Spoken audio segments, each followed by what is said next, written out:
Welcome to the Starlight Hotel. It's a rundown, decrepit old ruin run by a psychotic killer weirdo named Judd. Judd's favorite hobby is murdering his visitors and feeding them to his giant man-eating pet crocodile. This time, Judd traps a family of three, a father searching for his missing daughter, and a passionate fan of anal sex in the 1976 slasher flick Eaten Alive. I'm Connor Eyzaguirre, Caleb Boucher. And I'm Mysia Pierce Lewis. and this is Filmgazm.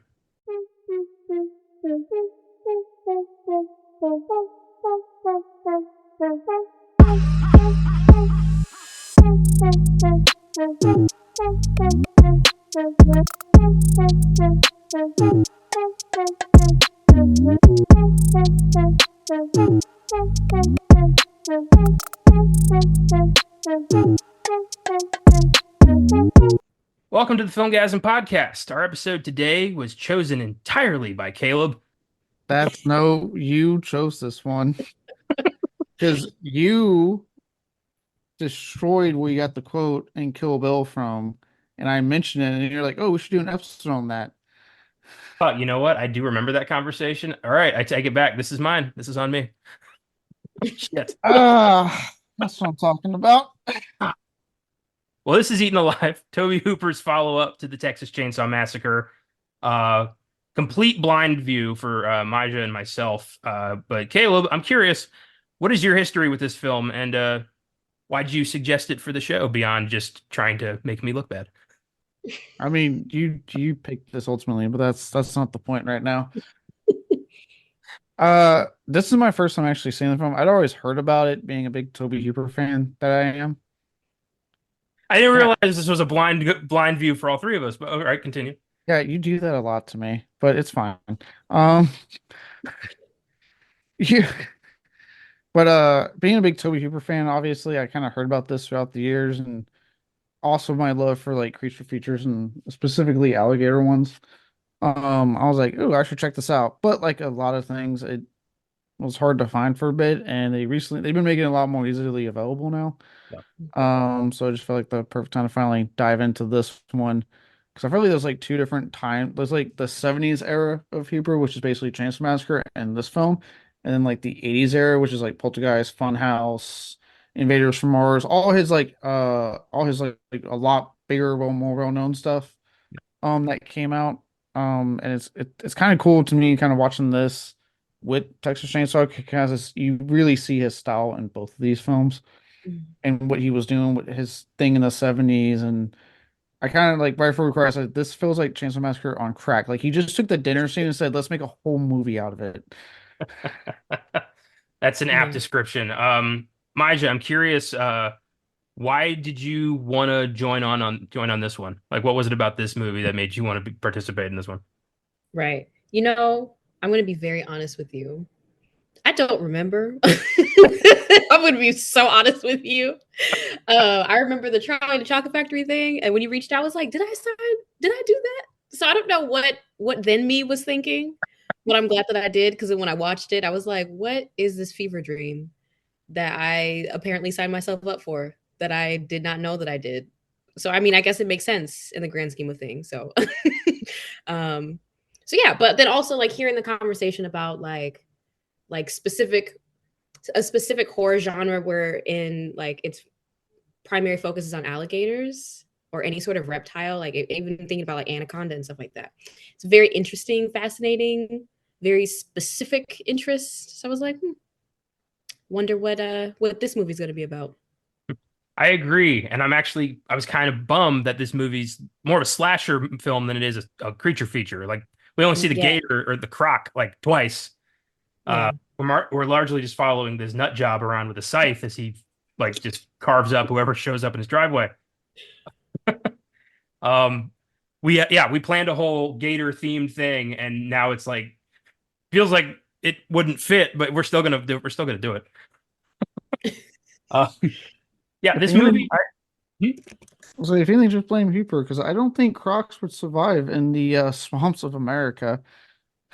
They, according to film, they do all the time. There's crocodiles in lakes across America, according to the films I watched for this. I know, but America specifically has alligators. I've done all this research when I was a kid because I got way too deep into this. Um, but yeah, gators are America. Not that we can't have crocs, but you're going to find them more in places like Africa and Australia and stuff like that. You'll find a lot more crocodiles. Yeah. Gators are just the soft city American reptiles. Yeah, I Uh, mean you don't want to fuck with either one, but yeah. True, very true. Uh, yeah, this movie feels like Tobe Hooper fell asleep drinking moonshine while watching Psycho and woke up with half the script already written in his head. It's, it follows a lot of similar beats to Psycho, but we'll talk about that down the road. Mhm. First up, I have a question for you guys. Mhm. Um, so in Hooper's early work and a lot of 70s like exploitative horror, there's this kind of redneck aesthetic that became very popular. Like horror fans enjoyed watching like inbred looking weirdos carve up city folk. And I'm curious, what is it about that aesthetic that you think is so appealing to horror fans? That's a good one. I would say I think it's I th it to me it's watching these rednecks, and look, when you're talking about this, unfortunately you're bringing up m- films like I Spit on Your Grave, last like really like abrasive films, right? Yeah. Mhm. Um, or yes, you're watching them do horrific things to people, to women, animals, all sorts of stuff. I think for a lot of horror audiences, it's a mixture of two things. It's that first part of the film where it's like you test yourself. How far are you willing to go with this film?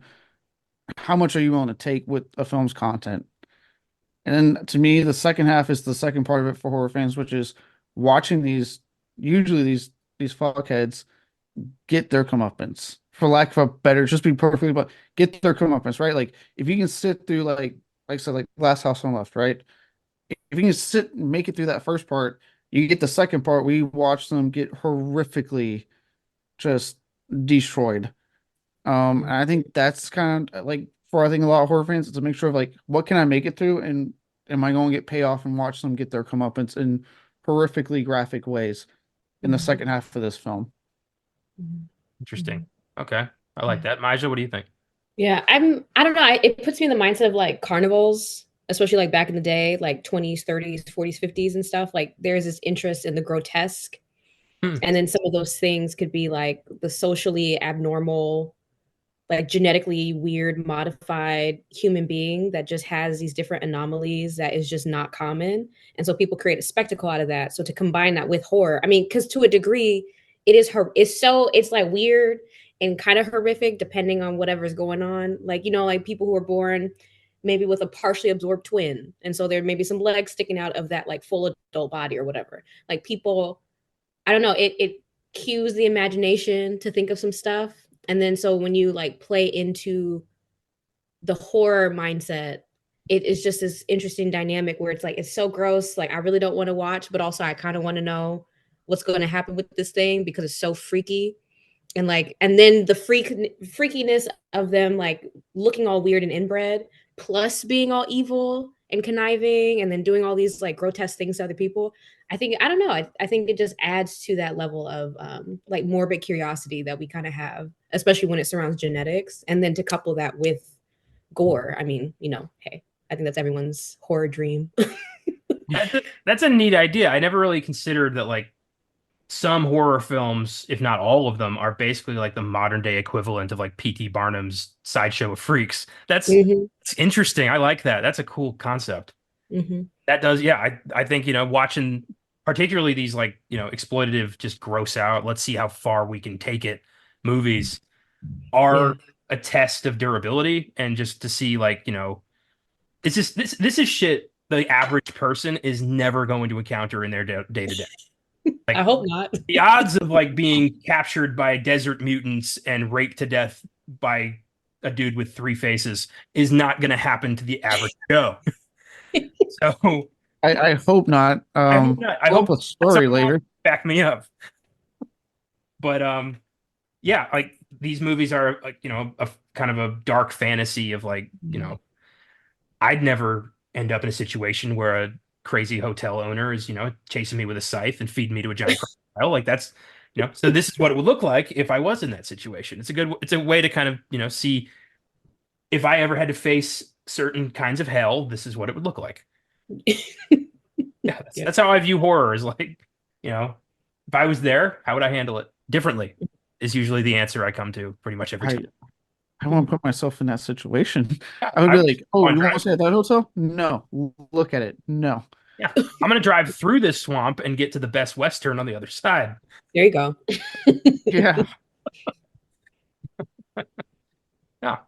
Uh, y'all have any other questions we could ponder? I did. It lightly kind of touches on what I said and what Caleb had mentioned earlier a little bit. But I was just curious because as I was watching this, like some movies popped into my mind, like that are more recent. So my question was, what similarities do you see in this film with Pearl and X?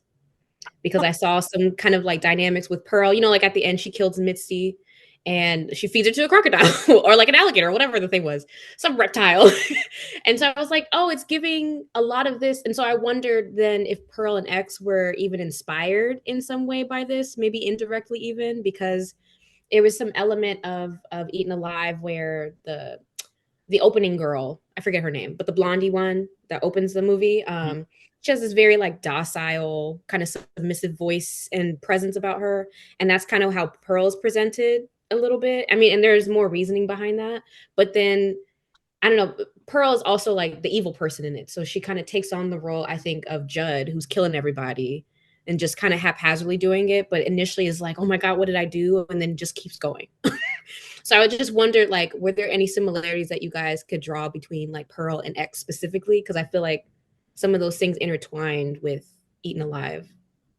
Yeah, that's a good shout. I remember when I saw X, I felt so much Tobe Hooper in that movie, especially his Mhm, early work, especially Texas Chainsaw. And now that I've seen it, definitely I can see Eaten Alive in there too. mhm. It's this dirty 70s aesthetic of just, Yeah.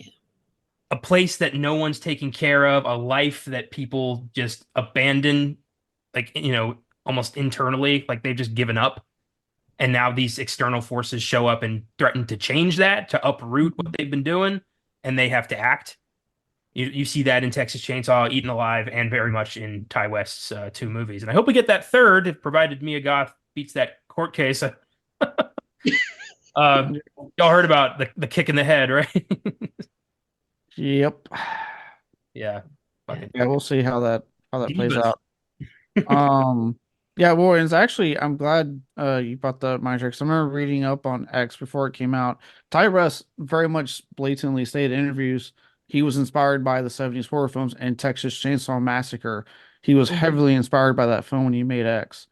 And mhm, he said the at least with X, was like he wanted to be a little bit of like the 70s porn era that you get kind of at the beginning of the film, in the heyday of when like porn was simply mainstream. mhm. Um, which is still crazy to me that you could go see like Deep Throat in one theater and then go watch Texas Chainsaw Massacre in the next. Wild to me. Like that was your day. But, uh, Which one is your palate cleanser? Like, what order do you see those movies in? it's a good question. I'm gonna say it's up to the date. Um, um, but and then the second half of X was where your slasher elements came into play. Um, so yeah, I would say like yeah, I would say he indirectly would put in the Gator in X probably was like his little homage to Eating Alive, uh, and Toby Hooper in general. And yeah, I can see like in a way it does kind of help. I can now even see it in Pro. I know, granted, he was like heavily inspired by the Technicolor era of film with that one. Mhm. But with how she's displayed and what she's doing in that film does mimic a lot of what Judd's going through, and really Mhm. kind of how they modeled a lot of psychopaths back in this era, where Yeah. they kill and you see them have their moment of you even kind of get it into Chainsaw Massacre with Leatherface, right? He has that moment after one the death after two of the kids run away and he kills them where he's like freaking out in the house and he's sitting down like because he's wondering who keeps coming to my house. So you kind of see that in a lot of the films of this era. Yeah. That I think Tyrese was definitely like influenced and referencing in his two films, possibly three if we ever get Maxine. But in those two films. Mm-hmm. Cool. Yeah, Pearl reminded me so much of like the Wizard of Oz if Dorothy had never left Kansas. Yeah. And started taking drugs. Yeah, if she just had a And like what the fuck and is my humping life? scarecrows. That Yeah. was, yeah, those were such twisted. I took my parents to see X. That was a bad move, bro. Right. I didn't know how much it was going to be like. Oh my God. So yeah, The trailer saying give you any hint to You that. know, like we're in town. We were doing sneak preview at the time. I had to see it. That was the one window. So they had to come with me. I sat Jeez. away from them, thankfully. I was like a row. So I'm like, I'll see it with you, but I'm not sitting with you. I don't need the stairs. So I just enjoyed the movie, and then afterwards had to hear them complain about how like it was too much. It was too much. It's understandable. I saw Pearl alone. I didn't make that mistake again. Mm-mm. I'm proud of you. You learn from your mistakes. Oh, that was a good question. I like, yeah, connecting those two artists are definitely connected by influence, and yeah, good to shout that whenever we can. Yeah, even Tyrese's prior films, like he's very indie when it comes to his stuff. So even his prior films, like if they may not be influenced, obviously by like Hooper directly, the indie spirit he's had since he's been working is definitely to me very inspired of this era. Yeah, I agree. Yeah, he's one of the most interesting filmmakers working today, and I'm curious to see, after Maxine, if he either, releases that or abandons it, what he does next. I'm curious. I'm very curious too. I'm very, very curious. All right. I came up with a question, definitely well in advance, not today at all. So, of all the different, and this is a more fun one, really, after that very good, the good one we got. So thinking creature features, right? My question to y'all is, what's your personal favorite creature in a creature feature? That's a nice. Mm. Uh, Uh-huh. Well, I know, not as thoughtful, I think, but still fun. Yeah. uh, I I gotta go with, I know it's predictable, but it's a classic for a reason. I love a good shark movie. Uh, You really I do. I love a like good. Sharknado? I said a good shark movie. Oh, okay, okay. Hey, Sharknado. I haven't seen the sequels, but Sharknado, masterpiece. I'm kidding. Jeez. It's terrible. I'm talking, obviously Jaws, like Deep Blue Sea, The Shallows. Like there's some good Forty shark movies. Hmm? 47 meters down was good. Still haven't seen that one. I gotta watch that one. Good one. But yeah, I like, the shark is nature's ultimate predator, as far as I'm concerned. And, Mhm. you know, battling wits with that creature on its home turf, because there's no other way. Uh, I always like seeing how that turns out. And when you do a good one, they stick. Uh, Mhm. and I just, maybe it's because I'm fucking gatored out after this week. But I'm good with gators. There's not enough good snake movies, not enough No. good like land mammal movies. I always go back to the sharks. Look, all we needed with the snakes was Anaconda. That's enough. We had J-Lo, Ice Cube. We're good. And John Voight in a really bad accent. Don't forget a pseudo-ethnic John Voight. We can't forget that. Yeah. But what about snakes on a plane? Yeah, Connor. Thanks on a goddamn plane. I haven't seen Snakes on a Plane. I can't judge that movie yet. How dare you disrespect Jackson like that? Wow. Well, yeah, that's a good one. I had to sit and think. I don't know. I default to aliens, because I think it's interesting to see how everyone does them differently. Hmm. Okay. Because, like, for example, in Nope, that rendition of an alien was so abstract for me Yeah. in particular. Mhm. That, at one point when I first saw it, I was kind of disappointed because I felt like there was so much buildup to this alien thing, and it was scary enough. And then when I actually saw it, I was like, okay. And I guess maybe it was breaking the mold of like the traditional style of alien that we're inundated with all the time. Mhm. But then also I think back to like when Mars attacks. That's like one of my favorite things ever. I love that movie so Me too. much. And so like those aliens are like that's like peak alien ship for me. But of course there's a movie like Aliens and then like some other things in there like weird thriller, sci-fi, horror mixtures Yeah. that all like play with this idea of what an alien looks like or like what they can do, their abilities, what their kryptonite is, because in Signs it was like water, they can't be around water, and that freaked me out when I saw the fingers under the door. So it's an interesting creature that has been used for so long, but so many people have different takes on what it means to look like and be an alien. So, and I like seeing how people play with that. So, Okay. Have you mhm. seen because since you mentioned that, have you seen No One Will Save You from this past year on Hulu? No. Ooh. That's if you like aliens, that's a really good one. It's Mm. Caitlin Deaver, he actually recently got cast for the second season of The Last of Us. I'm super excited about that for her. Um, she plays this character that lives alone, and no one really talks to her in this town because of some event that gets alluded to. Mhm. I And heard of it. yeah, there's like no dialogue in the film. And Mhm. as this is happening, a town gets invaded by aliens, but they mostly focus on her in the house, and it is really, really good. Mm. Um, Solid little film that got released on Hulu. I hope it gets the Prey treatment, gets a physical release, but it's really good. Okay, yeah. I'll check it out. I definitely heard of it. It took me a while to to put the pieces together, but yeah.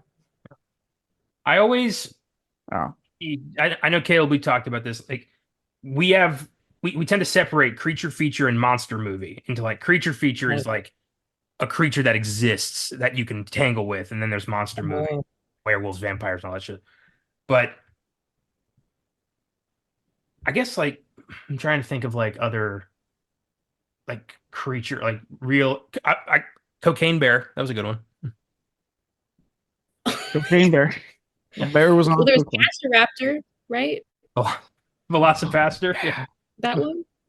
Velocipaster. Yeah, there you go. I always say the wrong thing anyway. You know what I'm talking. It's a preacher and a dinosaur. Yeah. I My mean, favorite, my favorite the look of in the tag like in the plot synopsis of the Velocipaster is the sentence. Also, there's ninjas. It's like might as as well be. if He's we got need more nerve. reason to wall. Yeah. Um, I'll say I'm usually pretty forgiving with the creature feature thing because like if you wanted to play semantics, you could say like Jurassic Park has a lot of creature feature stuff. It's dinosaurs attacking people. Yeah. Yes, I know they're extinct, but so I'm willing usually they kind of stretch the term, but yes, if you always got those guys who are like, well, actually, if you're talking aliens, they push up their glasses and everything. You're like, all right, dude, we get it. For for me, I got it. It's what we're talking about really today. I've always been attracted to my gator crocodile movies. I think it's because I've always been attracted to these animals for some weird reason, and like they're so cool. Like what I blame Steve Irwin. I blame that completely on watching way too much Crocodile Hunter when I was a kid.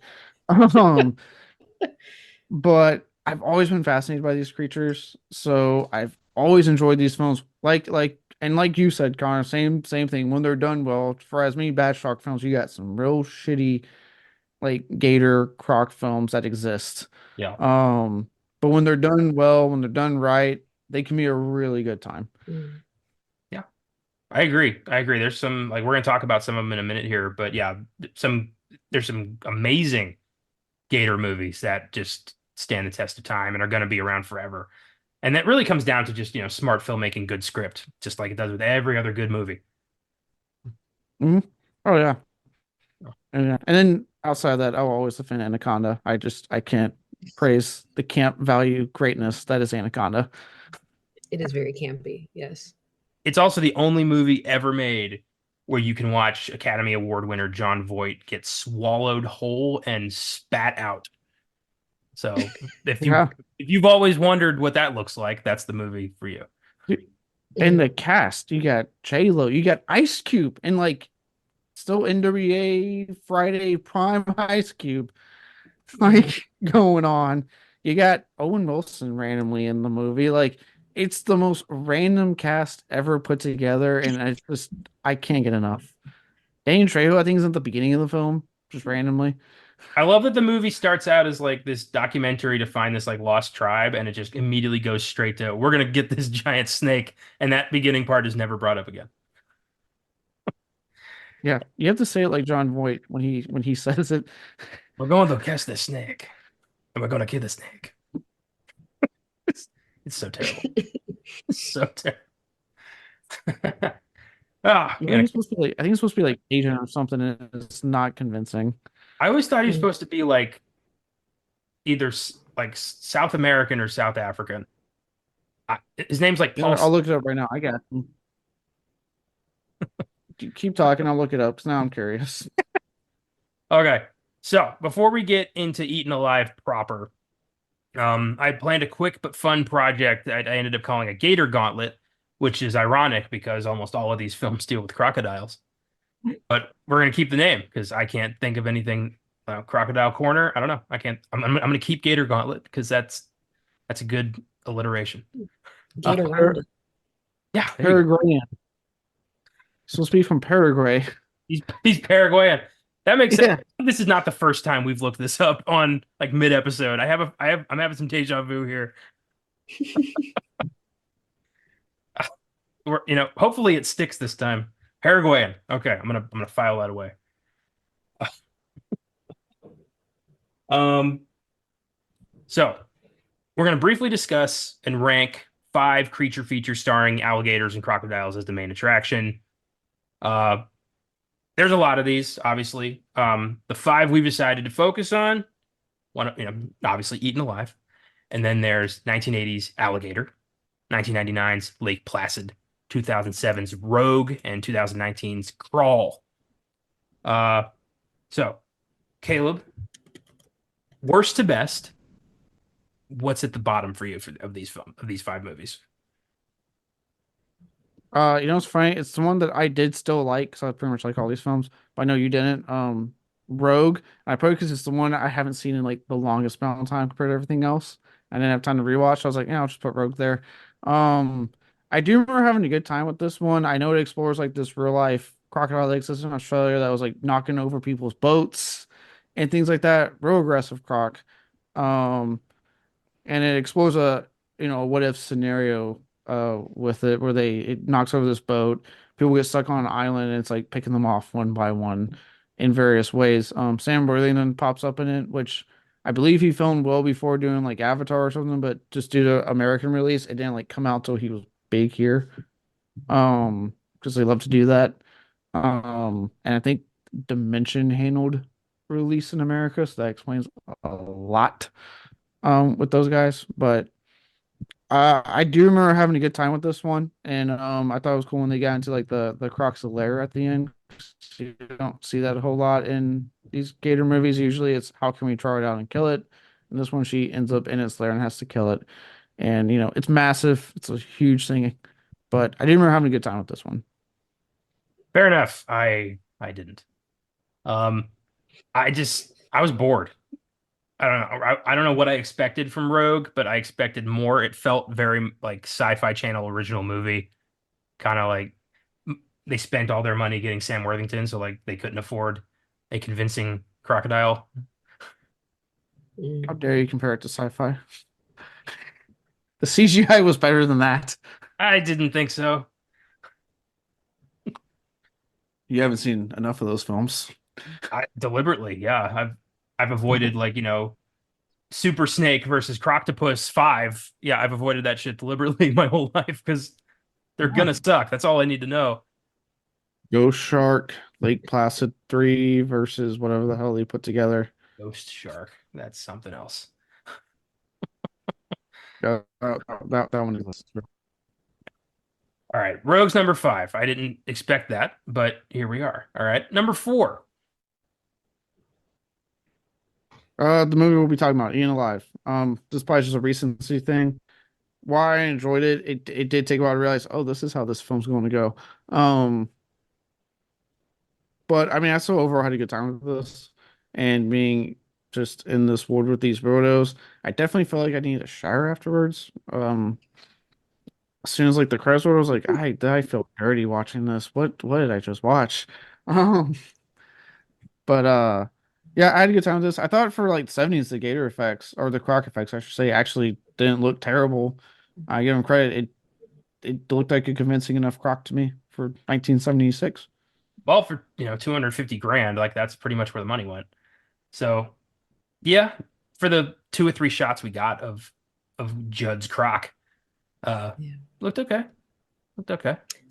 I will say though, the running scenes of it though, it was giving me like point of view Rugrats. You know what I mean? Like when they have a POV and you see them running, it was kind of giving me those vibes. But I Yeah, didn't mean those scenes when I said it looked good. Scenes when it was in the water. yeah. yeah. I think we spent a little too much time with Judd just kind of talking to himself about everything he's mad at. I wish we gotten a little bit more croc, but I, here we are. All right, so that's at number four. What's at number three? Oh, that one, I put Lake Placid. Because I do quite enjoy it. Lake Placid is just a fun movie. It's a really fun movie. Where the cast like commits. You see Betty White like saying the foulest shit that they were allowed to give her come out of her mouth, and it's really funny hearing Betty White say these things to people. And the Croc looks good. Like many movies in this, especially these big budgeted ones, it's a mixture of practical and CG, and it looks good for the most part. It's aged well too for being, I think, like the 2000s when this came out. Which is saying something, because a lot of those films, the CGI has not aged well. Um, so I remember, yeah, really fun movie. Enjoyed it. Do I wish they would have gone a little bit further with the gore on when the croc attacks people every so often? Yeah, yeah, personal preference, but that's what I get. It makes up for it by being insanely fun. Yeah, I feel the same. This was my first time with Lake Placid, and I enjoyed it way more than I thought it would. It's a brisk hour 22, which I love. I love a quick movie. Uh, Amazing cast. Young Brendan Gleeson trading barbs with Oliver Platt was just fantastic. Their back and forth was my favorite part of the movie. Uh, and yeah, They hated each other so much. they did. There was this hatred that evolved into a very uneasy friendship that could pop at any moment. Um, and yeah, I thought, you want a good monster, you give it to Stan Winston. And he provided a very cool hydraulic croc and a CGI croc when needed. And yeah, that thing was a monster. That thing was huge. The thing was scary. Betty White was feeding that fucker. And it was just, taking over this lake in New York or in Maine. And yeah, I enjoyed that. Um, that was my number two. So we were at even ground until now. So now we're switching things up. What's your number two? My number two is Crawl. Mm, I Aja really brought it. I remember when I saw the trailer for this movie, I was like, this looks like a lot of fun. Like this looks like he's really bringing it. And when I saw it, I was like, this movie is awesome. Like it takes something that exists in Florida, right? Florida has tons of gators because it's swampy. And says, what if when a hurricane comes, they are now a part of the population, in this case, in this house, attacking people. And they just rolled with that concept. So great. It's rated R, so you get a lot of good gore out of it too, which I'm always down for in my movies. Um, like always love to see when the guy's like way too close to the damn um door, and like the far away trying to see the car or gator, sorry, gator come up, grab him, just pull him in there. And I'm like, oh shit.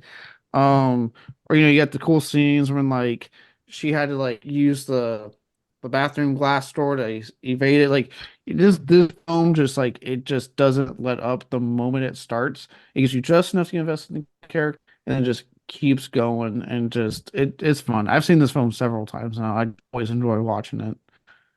yeah, me too. Crawl was my number one. I love Crawl. It's it's the perfect blend of good character development and just, you know, real, like realistic scares. You know, a hurricane consumes a town in Florida. I can totally see this happening. And that's terrifying. You know, living in a place where there are fucking, living dinosaurs just waiting to eat you, and the slightest change in the weather could make that happen. That's some terrifying shit. Uh, yeah, Crawl's a modern masterpiece. Definitely one I want to do a full episode on one day. Uh, and I guess that means your number one is Alligator. Oh, absolutely. That's the one I watched on TV all the time when I was a kid. It, I think I talked about it on an old show before we did the reboot. But ever since I saw that scene where you have the scene where they're at the birthday party and the kids are playing pirate and they put the kid on the diving board or the plank, and right before they push him in, the kid lifts his mask up to see this gator that's been massacring people in New York, chilling in the pool, mouth open, just waiting, and the kid shove him in there, and the kid gets eaten. And that scarred me so much as a kid. I would not step in pools for the longest time. So I was like, there's gonna be a gator down there. I'm not doing that. I saw that movie on TV. Um, so that scene got me, and as I've ever since Shout Factory put out that 4K of it, so I get my hands on kind of rewatch as an adult. It's a fun movie. Like it knows exactly what it is and doesn't try to do anything special. Say, hey, look, we're a killer alligator film. That's what we're giving you. And it has a lot of fun with his premise. Robert Forster is awesome in the movie. So yeah, I can't get enough of this film. This this and Crawl is just a great back-to-back double feature in my opinion. Yeah.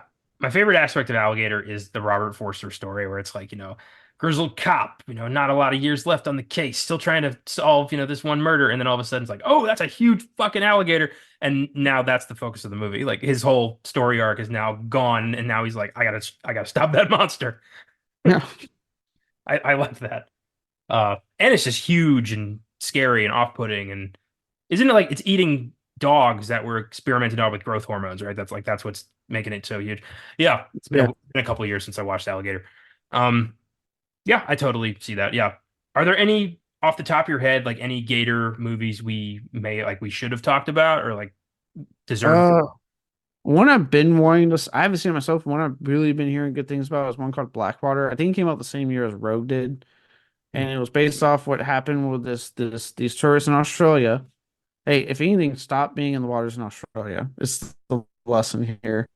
Um, but their boat gets capsized by like a hippo or something, and so they end up they get stuck in like the mangroves, and they're having to stay in the trees because this big ass croc is just there waiting for them to get in the water. So it's based off that true story. It's supposed to be a really good film. I believe it's on TV right now. So it's one I've been wanting to watch. I've heard lots of good things from people.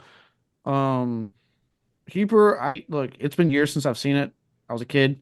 Hooper did make another crocodile movie, aptly titled Crocodile. I remember liking it as a kid.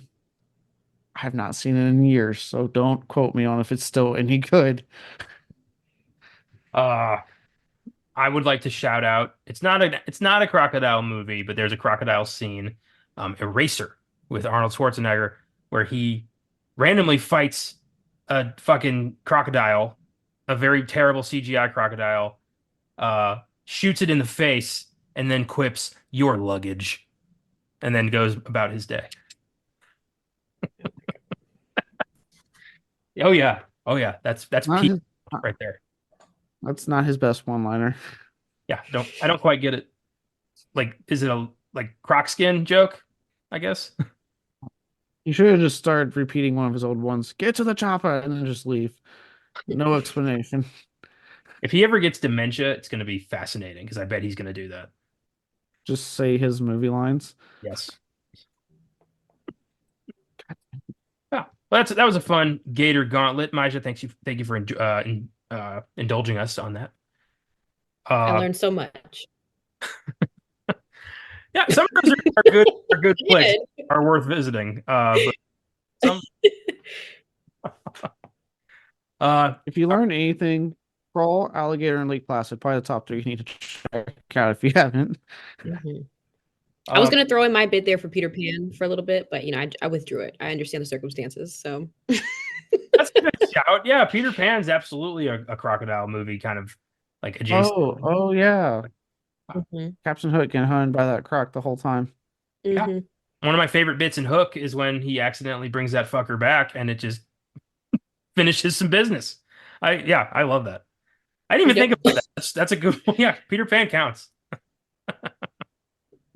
Ah, it's been a minute since I watched the Disney Peter Pan, but I remember loving the scenes where he went after Hook.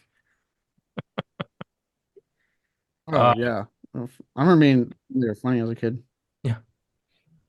Okay, let's talk Eaten Alive. So, my sources for this episode, I don't own this movie on some super special awesome Blu-ray, so there were no bonus features for me to mine. I watched this on AMC Plus, and I used IMDb trivia largely. I found an article from Murderpedia on the real life serial killer this movie was loosely based on. More on that later.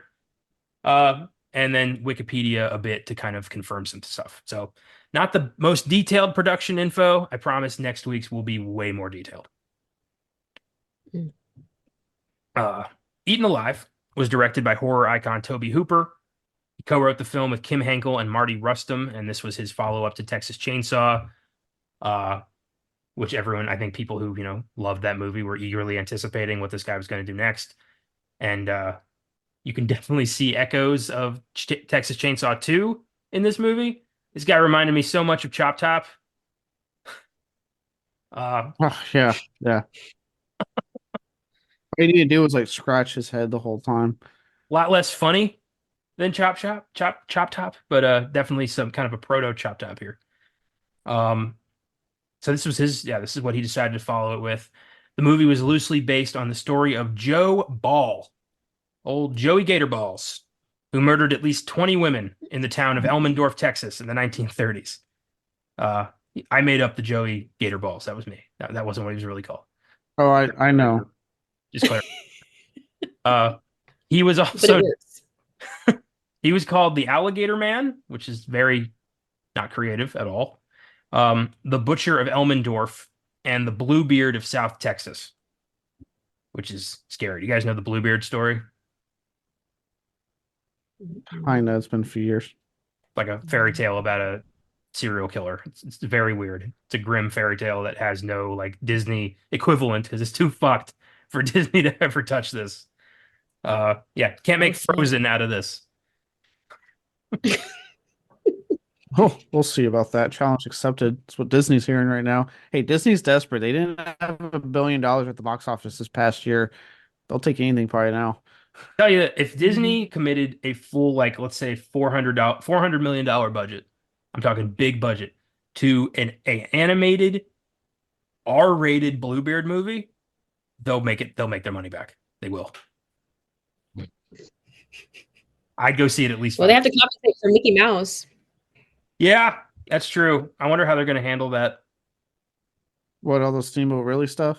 Yeah, because it's Mhm. gonna irk them. They can't do anything about it, but it's gonna piss them off. Well, I'll say they can't. Steamboat really, they can't do anything about his public domain now. It's pissing me off because I sat through Winnie the Pooh, Blood and Honey, and I've seen what this is starting, and it's not good. It's not good, people. Caleb, you know you don't have to watch every horror movie that comes out, right? You shut your mouth. How dare you?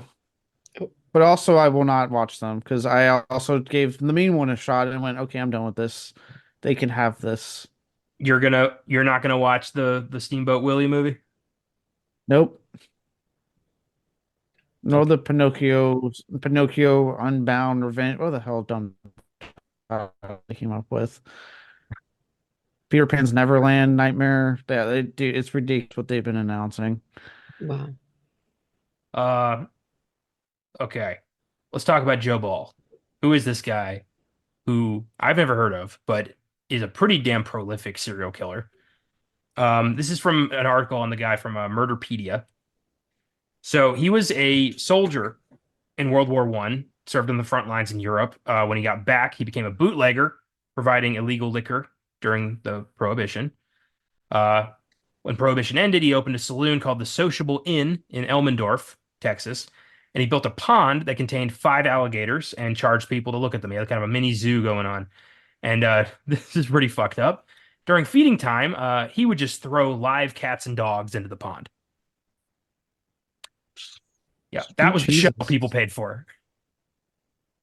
Well, that's the start of it. Yeah, 1930s, lawless wasteland. There was no law in the swamp. You just did whatever the hell you wanted to do. I mean, you kind of still do whatever you want to do in the swamp, depending on how deep in the swamp you are. That's true. Thankfully, we've pushed a little in on that, but yeah, there's still a lot of lawless shit going on in the swamp. Oh Uh, yeah. so after a few months or years of this gator show, women in the area started disappearing. Barmaids, former girlfriends, and Joe Ball's wife. So he wasn't exactly, hunting away from his local area. He was basically just like probably started with his wife and just worked his way outward. Not suspicious at all. Yeah. Two Bay County sheriff's deputies came to question him in 1938, and he immediately pulled a handgun from the cash register and killed himself.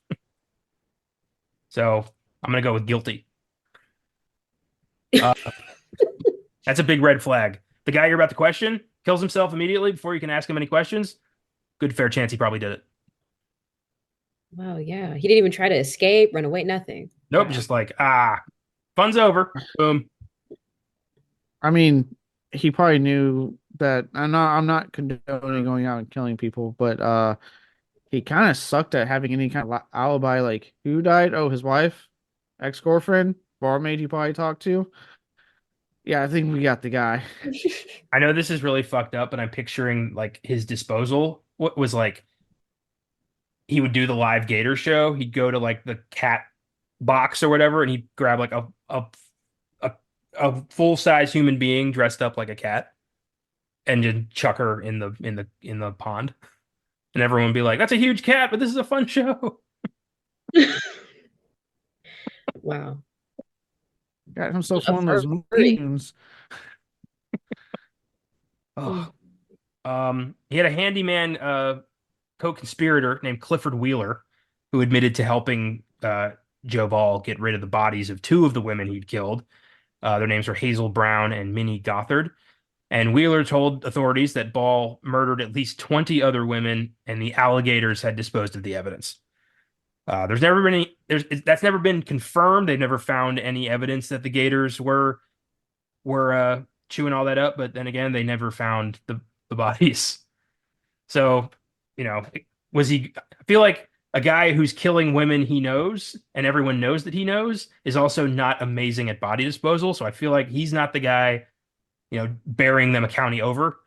So I would guess gators. No, he had 5 gators in an enclosed pond of his own.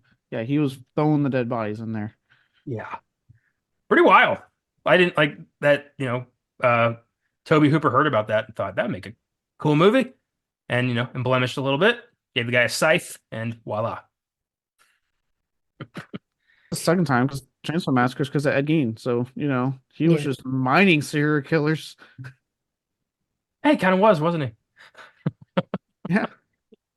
That's funny. If he hadn't hooked up with Spielberg, I wonder, like, would he have done, like, the Bundy story and turned it into, like, a psychological thriller? Oh Like, God. like I'm thinking of people like Ted Bundy or something? I'm thinking of people like Dahmer and like Gacy and where he could have gone with those kind of people. Like, oh sweet Jesus. Yeah. So, they built a 16 to 17 foot long mechanical model of a Nile crocodile that was used for the effects of the croc in the submerged water. They had a 3 foot long walking model that was used for miniature shots of the croc walking under the hotel. And they had the submerged croc was damaged late in the filming after they left it in the water for over 48 hours. Water seeped into the rubber foam covering, bloated out the croc. They had to dry it out, Oh.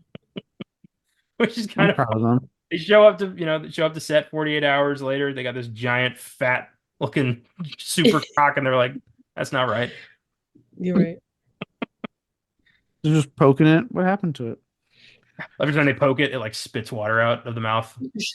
I think we know what happened. Put it in the microwave. Raise the crock, let the water out. It's like, hey, Patty, can you pump the crock, please? We got to pump the crock. I bet that became like a shorthand on set. You know, You pump the think crock. you think he, you think he bugs Spielberg later? He's like, "Hey, my animatronic was submerged in water. We still got to work." I hope not, because I feel like Steve would take that personally. Like, well, hey, if you want to keep directing Poltergeist, you better shut the fuck up. The film was released in Britain under the title Death Trap. Though it had passed the censors, it did become one of England's first video nasties. It was prosecuted under the Obscene Publications Act of 1959. Caleb, why don't you give us a little info on what a video nasty is? Video nasty was a form of censorship in Britain, um, or things that were deemed too violent, usually violence or sexual violence. Um, so things like this, I Spent in Your Grave, I believe Reanimator, a couple other films that came out, a lot of films I should say, um, that they looked at and said no, and they would put them on label them video nasty, and they'd actually ban in the country that you could not get copies of them. And this lasted for years. I think it was the probably around the 90s or actually maybe even later that they finally stopped it and they disbanded the video nasty thing. And because of that, it's actually become like a thing for a lot of, especially a lot of horror fans that are kind of new to the genre and getting into it to look at that list because you can find it online easy, like films that are considered video nasties. And a lot of people view it as a gauntlet because you got stuff like I don't think's really fucked up, obviously, because times are different. But then you do have some stuff you're like, oh wow, that was a rough movie to watch. I think like Cannibal Holocaust, I believe, is probably was on there for quite a while. Um, that one kind of for understandable reasons. But yeah, it was just it was like a lot of things. Like we in America we had the Satanic Panic. You know what I mean? They had that in Britain where they just got like, nope, we're good Christians. We don't want these films in this country, and they were just left and they targeted horror. Like they didn't worry about any other genres. It was just horror films, as always. Luckily, it's not a thing anymore, and you can get all these films now in in some form of streaming and stuff to watch. And like I said, you can look at the list. A lot of horror fans are new to genre will do that as a means to like find things to check out. Yeah, I hate censorship with a passion. To the fact that they did this, they were like, I hate anybody who thinks, oh, I know best for you, and that's just not cool. Mm. Especially, this lasted a long time in the UK. Uh, Yeah. Films that came out uncut were usually pretty quick to get put on that thing. Like because some especially you saw like in like Evil Dead. Actually, I think Evil Dead was on that thing because they released it X-rated because I was back when they X could still be used for actual films before porn took that basically because they were like, ooh, we don't want to be associated with that because porn was triple X. So they were like, get rid of X. We don't want people thinking we're that. So like Evil Dead got put on there because of it. So it's generally just because of its rating right off that. Then they watched film and went, oh God, no, and all that stuff. So sometimes like depending on what the film was rated, it get instant put onto that list without even being viewed. that's twisted.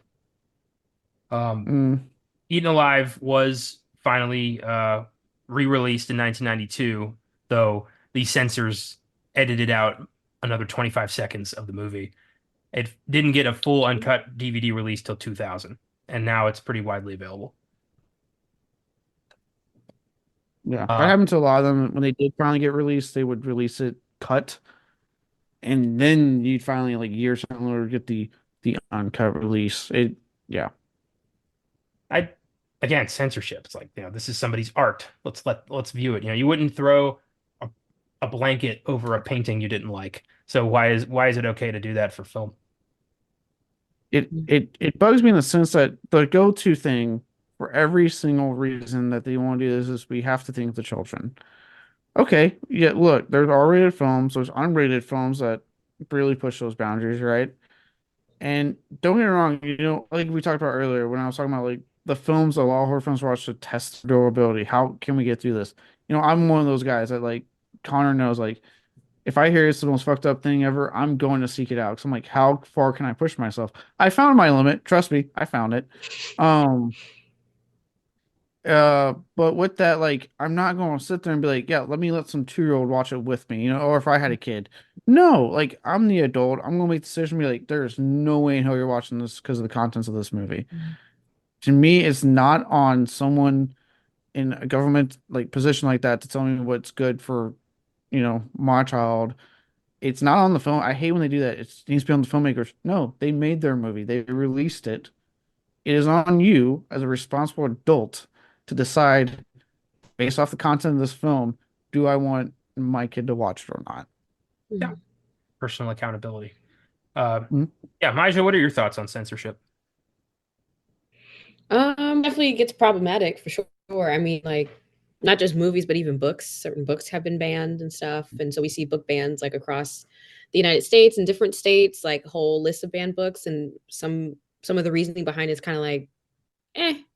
Again, it goes back to, well, we all have like autonomy and accountability. Like, if this is something that you don't want to have happen or like your child to be exposed to, then you have every right to speak up and say something about it.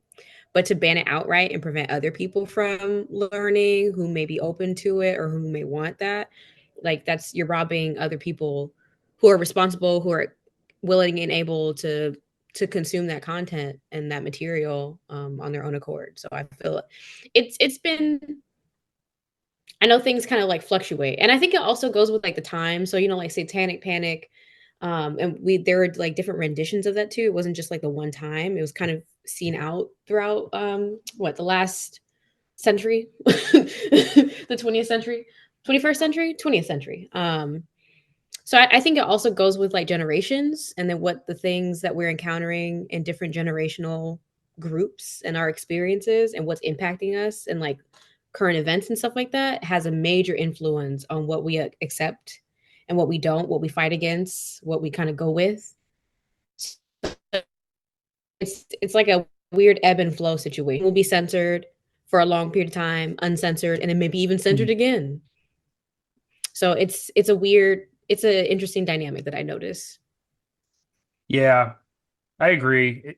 These things do come in waves of, whatever the hot Mhm, butt issue is at the time. To me, it all comes down to an attempt of control by groups with agendas that don't line up with mine in the slightest. And right. I don't like being told what to do. Just straight up. I've sought out banned books and banned movies specifically because I'm like, who the hell are you to tell me I can't watch this? Like, Mhm, yeah, what am Mm. I, 4? No, I'm a grown ass man. I'll watch it if I want to watch it. So right. that's kind of how I see it with this stuff. It's like, you tell me not to do something, the very next thing I want to do is that thing you told me not to do. Mhm. Mm. And sometimes you end up watching the movie or reading the book or whatever, and you're like, "Why was this banned?" I mean, like, Mm. you probably can understand why, when context is involved, but then you're like, "Actually, this is a great piece of of a film or, like, a reading material that is like, oh, yeah, it does highlight a group of people who may go against, like, the status quo of the time."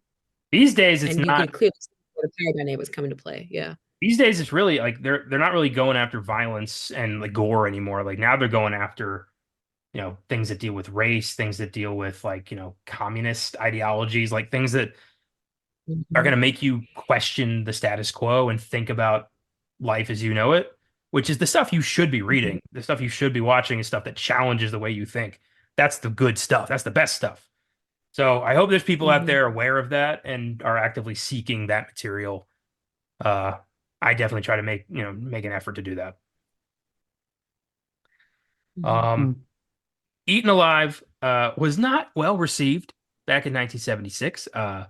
Cost only 520 grand to make. I could not find any box office info, but critics hated it. And a lot of the goodwill Hooper had earned with Texas Chainsaw was quickly taken away from him by critics who were like, what the hell is this? This is gross. Like, Chainsaw Massacre was gross, but it was also good. So, I you got mean, yeah, well, I mean, also I remember with Chainsaw Massacre, it took him a minute.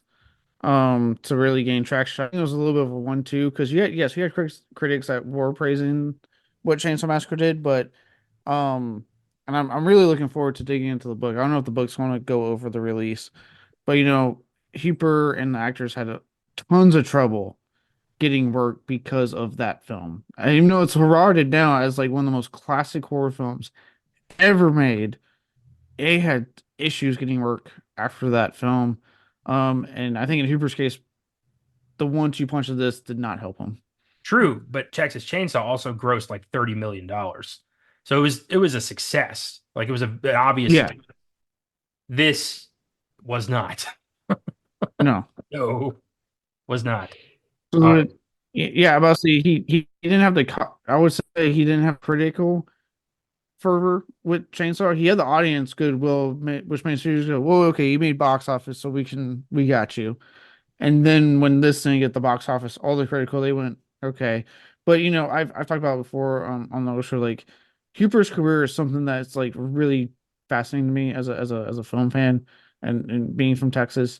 Because it's a guy who to me was very creative, very much stayed true to who he was and just got like fucked again and again and again in some capacity, especially when he went to Hollywood, did Poltergeist, the whole thing happened where people thought, oh, well, he didn't direct that, Spielberg did. It's been literally proven time and time again. Yes, he directed it. Um, and that made him go back to Texas, and along with string he finished his run that he had with a studio in Hollywood, but he went back to Texas and went back to what he knew with Chainsaw 2 and kind of just stayed there. I don't think he ever went back to Hollywood after that. He has a very like interesting, almost like quasi tragic career. Um, Luckily, horror fans have embraced him as like one of the greats, but he deserves so much more respect, from people outside of the genre, as far as I'm concerned. yeah, for sure. You see that in horror a lot. A lot of these guys are recognized for their achievements well after the fact, and that's unfortunate. They aren't recognized for their efforts in the moment where people are like, "Holy shit, that was a good movie." It's like it takes decades sometimes for people to realize, you know what, that mattered, and that sucks. Um, Yeah. Eaten Alive has an IMDb score of 5.5, Rotten Tomatoes score of 35%, audience score of 30%. There is no critics consensus. So not enough critics. Wow. Critics just don't want to talk about it. Nope. Yeah. With that, let's dig into the film proper. We've got best scene, best performance, best music moment, and best line. Uh, let's get music out of the way. Uh, yeah, who wants to go first? I can do that one. I think whenever Judd just pulled out whatever weapon of choice he had, just whatever this weird, like piercing noise, this, like kind of almost psycho-esque sound that you would get, but it was like completely distorted even more. And I was like, okay, just do the thing. Like just kill her and get this over with because this is dragging out too long. But like it matches because like he is psychopathic, you know what I mean? And so he gives you those vibes of like, I just want to get out of this scenario and away from him as soon as possible. Yeah. So I think that whatever that little his little theme song when he's about to kill was appropriate. Nice, good Mhm. call, good call. Caleb, what about you? I went my own standby and went with like the opening credits sequence because yeah, the score like it again like and I look, I'm sorry, I mentioned Texas Chainsaw Massacre a lot, but I absolutely adore that film. You know this. Um, it felt like he took like you kind of like the Psycho score, but also this Chainsaw score and said let's mesh that into one because the piercing noise he kept doing was like straight out of Chainsaw Massacre's score. That piercing like almost like mechanical noise that makes. And I think in a way, I'm kind of like with like my show. It's like it kind of gets you kind of in the mood of the movie you're watching. Like the score says, "Look, this is not going to be a stereotypical film. You're about to watch some weird shit. So strap, buckle up, Buckaroo," as they say in South Park now. because you're in for a ride with this film. And that's like what the score kind of tells me. It makes you both like uncomfortable and like slightly scared, and you're like it makes you kind of like put you in a weird state of mind whenever the score kicks in. You're like, what the fuck am I watching? Yeah. I went with the opening credits as well, specifically because it sounded like the opening music to a completely different movie. Like Mm. sounds like quasi-futuristic almost, like Westworld or Logan's Run or something. Like not this is not the music to, Bayou Crop Killer. This is different. And it's just wildly unhinged. And once you learn who this guy is and why he's gonna have music like this, then it starts to make a little sense. But right out the gate, you're like, what am I about to watch here? This is weird. So it's a good Mhm. tone setter. Yeah, yeah. I like my tone setters. Let me know what movie I'm getting prepared for. Uh yeah, I agree. Let's do performance. Who won the movie? Oh God, I you know what? I'll give it to Neville Brand as good old Judd because it is an absolutely unhinged performance. I don't know what the hell direction Hooper was giving that man, if any. Um, but my God, talk about unhinged. Like you to his credit, you get the idea that this is a guy who is not mentally right. And what I like, and especially because I listen to a lot of true crime stuff, and it's kind of somewhat on my mind because I just listened to the new time suck where he talks about West Memphis 3. Um, but it kind of reflects of that time where if you notice, no one seems to give a shit. And nowadays we're watching it as in a modern mindset of like someone would say something like this isn't right. This is the 70s. No one would think they'd be like, okay, Mhm. whatever, he's a kooky old man. Like, whatever. Yep. Like, no, this guy's unhinged. He's talking to himself and like have losing his cool out of nowhere. Like, why? Oh, you guys, oh, he's fine. He's just out there with his crocodile in the swamp, not bothering anybody. He's a good old boy. Yeah, he is this very obvious bad guy that so many people just, don't look at. Very much, reminds me again of Ed Gein. This kind of, weirdo, kept to himself. No, everyone underestimated, but in truth, he was doing heinous, nightmarish, monstrous shit all the time. Because, no one's checking up on him. No one would question this guy's motivations because no one cares enough about him to think about him. Yeah, especially in those small. And I mean, you and me grew up in a small town, right? No one gives a shit about the weird guy. The weird guy in a small town is the person you just go, yeah, he's weird. Leave him alone. The You ma know, the town I grew up in Maryland, we had this liquor store not too far from my house that was a known hangout for meth dealers. Like everyone just knew that. There were, like there were drug deals behind that place all the time. There were shootouts. No one fucking cared because that was just, the way yeah, things were. That was just, life in a small town. Mm. yeah.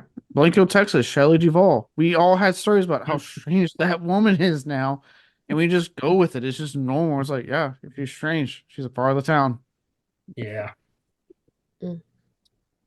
Isn't it weird how that's just kind of a accepted part of American life, like the small town weird shit. It's just like, it's kooky, it's funny, it's weird, it's my life. It's like, no, that's not normal shit. You shouldn't like that.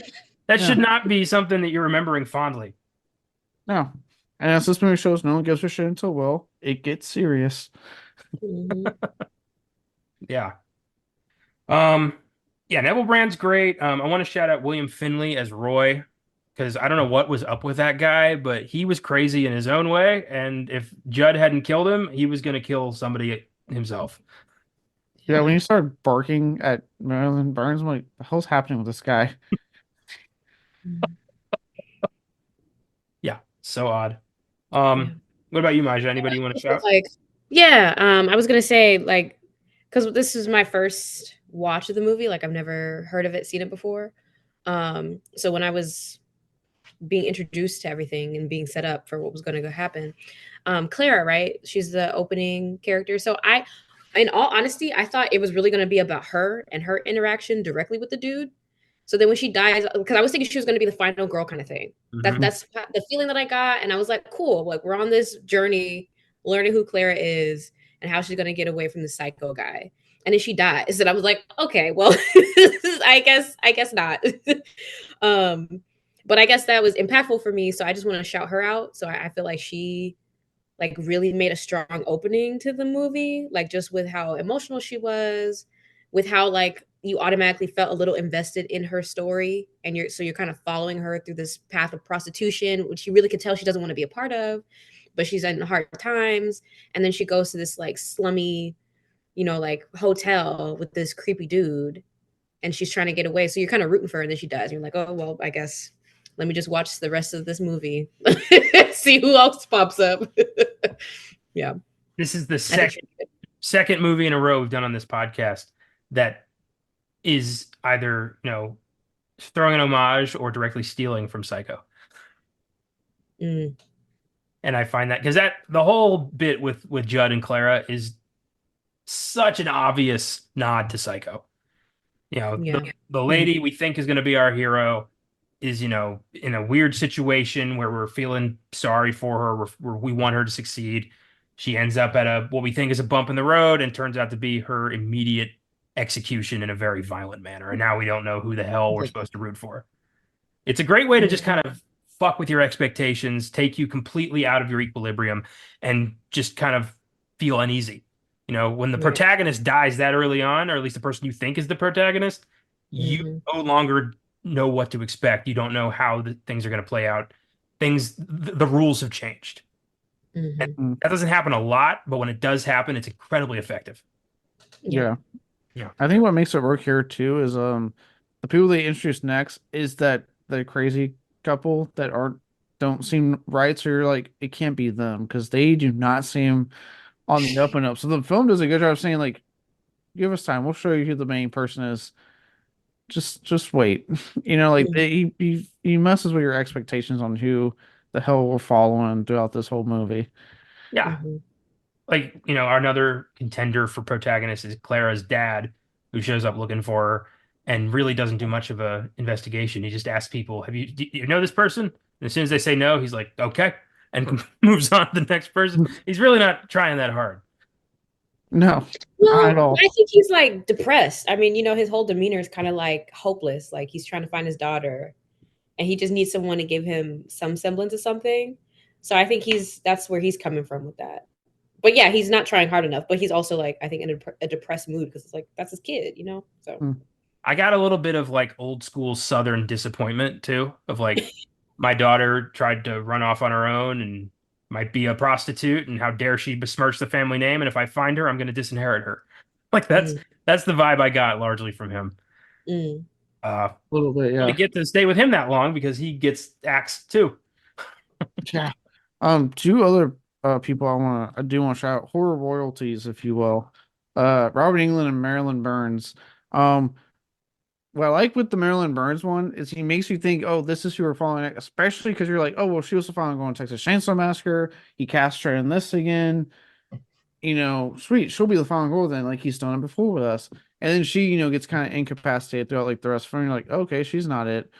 But she is really, really, I really liked her in this film, and I actually did not realize it was her until she took the wig off. I was like, oh shit, that's Marilyn Burns. Once I saw the blonde hair. Um, so I do like how she's good and how Hooper kind of fucks with our expectations considering this right after Chainsaw Massacre. But also Robert Englund, like that he's just awesome. Like he is always just so great to see. Even in this movie as Buck, where he's just playing a slime ball, like he's that guy in the small town that everyone knows about is an absolute piece of shit, but no one really does anything about because mm. unless he does something illegal, he's just a nuisance. Um, and he's great. Like he is perfect as this just absolute horrendous person. I have an extended relative who reminds me a lot of Buck. And I'll tell you who it is, Mysia, when we're done here. But Okay. you might know who I'm talking about. But I was like, yeah, you know what? At like 70 years old, yeah, that's Buck. Ugh. But I thought we were gonna end up being I thought Buck was gonna be the guy who ends up saving the day. I like how the movie almost made that happen. Like our would-be anal rapist is now the guy we're gonna root for. And when he almost finds the little girl under the house, and I thought he was gonna be like recognize what was going on and stop things, but nope. Judge 2 steps ahead of him, and nope, that was over. Well, also Buck was kind of stupid. Like I was actually getting pissed. I'm like, dude, if you hear someone under the house, why are you warding over the broken railing with a known croc in the pond? Get away, dumbass. Like, But it seemed like all the characters did that. Like, and they all entered the home or at least passed the area where everything was broken. And just like you could tell something happened. Like, it wasn't just like, oh, it's just old and decrepit. Like, obviously, something happened here. mhm. And no one even considered it. No one even had a second thought. No one asked a question. They just boop, boop, boop, just walked up in the house. And I'm like, what's happening? Did I miss something? Why is Buck fucking here and not at Miss Hattie's fuckery? Well, Miss Hattie may have told him to leave after the two prostitutes, after his menage a trois, or whatever you want to call it, that he had. Fair enough. But don't they live here? Like, isn't he like I where's want to. I want to ask how Buck has, game? this. Yeah, has so much game and is apparently just ready to go at all times because he had the two prostitutes and is already in the same night. Like, I want this lady too. I'm like, Jesus, dude. This is Sleep. Texas. It's all in the belt buckle. That's what the bigger the belt buckle, the bigger the situation. Fair enough. Yeah. He's young. I think he's young. It is weird seeing him so young. I've only seen him as like, either Freddy Krueger or something he did in like the 90s. It's because there's young Robert England, there's Freddy Krueger Robert England, and then there's old Robert England. Yeah, that's that track. But yeah, I was kind of forgiving with some of the other characters who work past the broken stuff because like, well, a lot of them are looking, they're not in the area, so they're looking for someone. They don't know there's a croc in that water. But Buck, I'm like, Buck, you know about this. You antagonize this guy all the time, apparently, in what I'm being set up with here in the movie. Why? Why would you lord over that if you hear something underneath the house? Go somewhere safer. So Nope. you're not near the croc. You know what really blows my mind? The croc is not a secret. Everyone in town knows about the croc, but nobody does anything about it. No Well, one like, no one treads carefully around that area. Like, hey, if there's a giant crocodile wandering around, maybe be a little cautious about that. No one cares. Right. he has it all caged off. They're like, yeah, there's a cage. That's yeah. Okay, moving on from performance, let's do line. And I'm gonna start with the first line of the movie. I didn't realize it was gonna be the first line of the movie. You son of a bitch. The name is Buck. I'm raring to fuck. Beautiful. Gives us exactly the kind of movie we're about to expect. And, greatly influenced the young Quentin Tarantino, who saw this when he was a kid and thought that's the greatest thing I've ever heard, and decided to throw a little modified version into his Kill Bill script for another rapist character. I mean, look, So from Texas. if you say that kind of line, if that's your opening to whoever you're attracted to, 2024, I'm going to naturally assume not all your version of consensual is super flimsy and blurred. If that's your opening line to someone. Well, I mean, it's a good rule of thumb when you're, having sex with somebody for the first time. Maybe don't quote a cinematic rapist. I mean, that's just, that's also a way to go. Or don't let that be your opening line to like literally anyone. I mean, I feel like if you've like, been in the relationship for a while, you both like those kind of movies, I feel like that would just spice things up. But if it's like your first night with somebody who's never seen this, maybe don't do that. Also, if your name isn't Buck, it's just going to be confusing. Yeah, it doesn't roll off the tongue. If your name's not Buck. No. Well, if you're Chuck, it works. There you go, Chuck. Yeah. Oh my God. Oh my God. Yeah, life advice. Don't let this be the opening line. To all the male listeners out there, don't let this be an opening line to a lady you just met for the first time. God, if you're gonna channel somebody, channel the great Bruce Campbell. Give me some sugar, baby. There's your line. All right, not that either. If you Wow. find somebody who reacts to that line with like, you know, with a good, if they react well to that, you found a keeper. Yikes.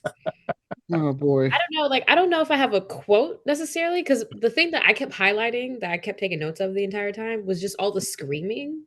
Yeah. So I don't know if that could be, like, taken as a line. It may be more of a direction, a directive, but, like, all of the screaming, it was just, like, so from the little kid to, like, the chick being tied up on the bed to, like, every other person who encountered Judd, it was just, like, nonstop chaotic screaming, and I'm just like, "All right." Like like, it seemed like the screams were kind of almost added in. You know what I mean? Like, they kind of felt disconnected from what was happening, and it because I think because it went on for so long, and I'm like, "There's no way that you would be able to scream that long in this moment of panic." Like, I'd be escaping. Yes, scream, get the attention, and then dip. I don't know. So I think all of the screaming, especially for the little kid, I'll use those as lines. I think those were really impactful, in my opinion. Yeah, yeah, that's a good one. Uh, I mean, they're good screams. They're good, solid Yeah. screams. It, Mhm.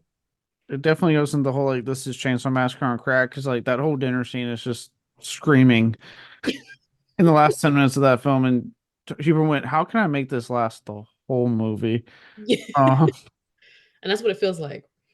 oh yeah, he's like, "I'm going to make them scream the whole film and see how you like it." And yeah, it does get to a point where I'm like, I need something quiet to watch now. A silent film, if you Yeah, will. I was like, let me do quiet. Let me just have silence. Mm, mm, mm. You know, I honestly most of my lines come from Robert England because as douchey as they were cracking me up. Because I think like shortly after he says the whole like my name's Buck and I'm wearing the fuck, the line he says after that, before he gets like creepily rapey, when he goes, I'm going to ride you like you've never been rode before. I'm like, sweet Jesus, man. Yeah. It just oozed creep.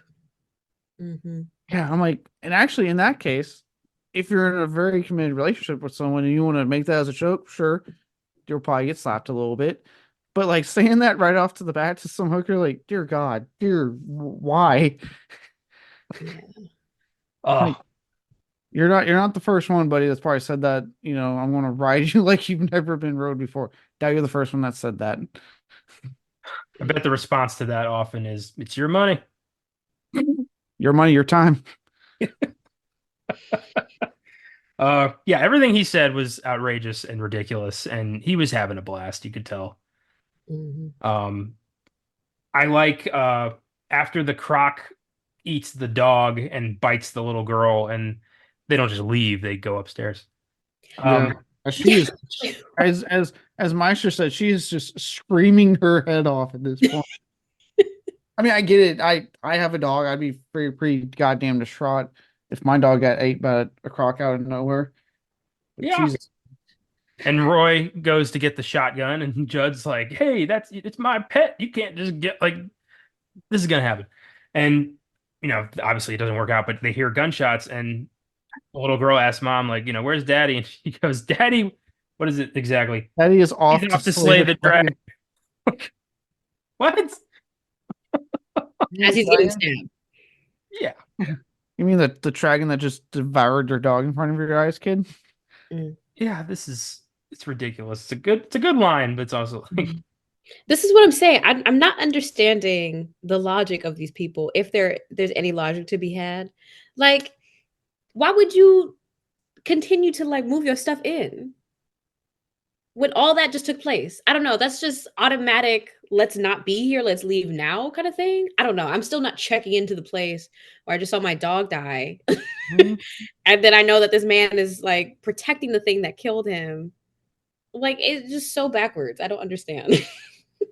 Also, I'm gonna say it. Leashes, people. Okay, leashes. Have your dog on a leash. That's true too. yeah, Judd might win that one in court. Well, the dog wasn't leashed, and my croc was fenced. Kind of. I know. There's a crack the dog got through.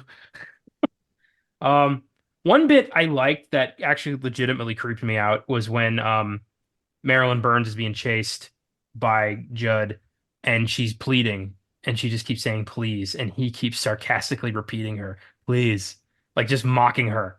And his like face is like half silhouetted, so he looks like extra creepy and it's just so sadistic Mm. that it really reminded me of somebody like, Bundy or Joey Gatorballs. Like these real guys who, played with their food, so to speak. It's Mm, it got suddenly this obnoxious gator slasher got real for a little bit, and Mm. I respected that. There, a lot of Hooper's films have this outlandish concept that in all the right moments turns into reality, and Mm. that's when he gets you. And I like that kind of filmmaking. Yeah. yeah, yeah, he's good at that. With that, the one more line I had written down again. It's not serious. It's going back to over top. Pretty sure it's by Buck again. Um, when he's like, now I might have to do whatever Miss Hattie says and take a stick of dynamite and shove it up that croc's ass of yours. Honestly, that was one time I went, yeah, Buck, that actually sounds like a. That's the one time you said something. I'm like, yeah, let's do that. I was like, why is there now a croc in this goddamn swamp anyway? Explain that movie. Why is there a croc?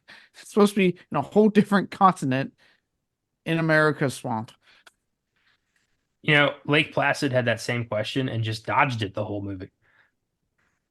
This one doesn't even acknowledge it. They're like, yeah, it's a crocodile. What do you want? Yeah. It's this movie rule of like, you think alligators are bad? Wait till you meet the crocodile. They don't think about the logistics of it. They just think it's a slightly bigger version of something we all recognize in America. Yeah. You know, the only real big difference between a crocodile and an alligator is its snout. That is it. Yeah. And I think crocs, yes, they do get bigger, but Mhm. that's about it. They're roughly the same in every other way, shape, and form. But it's basically the equivalent of like a great white shark showing up in like fucking Lake Michigan. It would be weird and people would have questions. And that's where the Sci-Fi Channel comes in with Ghost Shark and Sharknado. Sharknado. Oh my God. Shark. I can't believe there's like six of those. Yeah. Yes. And people enjoy it. There was like that was huge for a couple years. I Mhm. remember there like They will Shark. have a whole marathon of them. It Yeah. was so stupid. People were like, I gotta see what this is about. Mm. Yeah. You gave Tara Reid a moment to shine once again. Sad. Um, all right, scene. What are some scenes from this movie that really stuck with you? I gotta go with in the beginning what my show was talking about with the our what we thought was a protagonist. I mean, kind of like where you're talking about we're getting real. Where I was already kind of like, okay, this is gonna be a different film with after getting the whole buck of it all, in the opening scene. Um, but then specifically the part when she checks into the hotel and then like Judge just on a dime starts going after her. And I remember thinking, watching, going, "Oh, please don't go there, film. I'm not ready for this right now," because it looked like it was about to like rape her. And I'm like, "Please no, I'm not. No, no, no. Just can we just kill Croc? Let's do that." And I gotta give credit. Like it's a very intense scene. The music's playing in a way that makes it fucking tense and creepy. And I get Hooper's really good at kind of making you think, "Oh shit, where's this going?" Um, and then he takes you where he's planning to go with it. And Mhm. yeah, so I gotta give this scene a shout. It was a really good moment that yeah, it made you tense go, oh, what are we doing? And like you said, completely goes, well shit, what are we doing? You just killed the person I thought was the protagonist. Mhm. The murder by rake was very that also reminded me a lot of this. It was framed similar to the shower scene in Psycho, where you think you see it going in, but it's not really going in. If you pay close enough attention, you can see it not going in, but it feels real enough. It's yeah, it was a nice, tip of the cap. Mhm. I don't think there weren't enough repercussions on the lady who sent Clara over there as like hey, this is where you can be safe from this terrible world. Go get a room and here's some money. You're gonna be fine.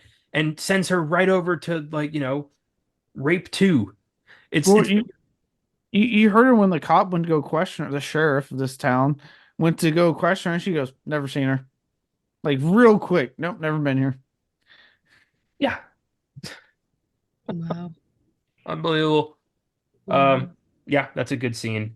Good way to just kind of fuck with our expectations from the start.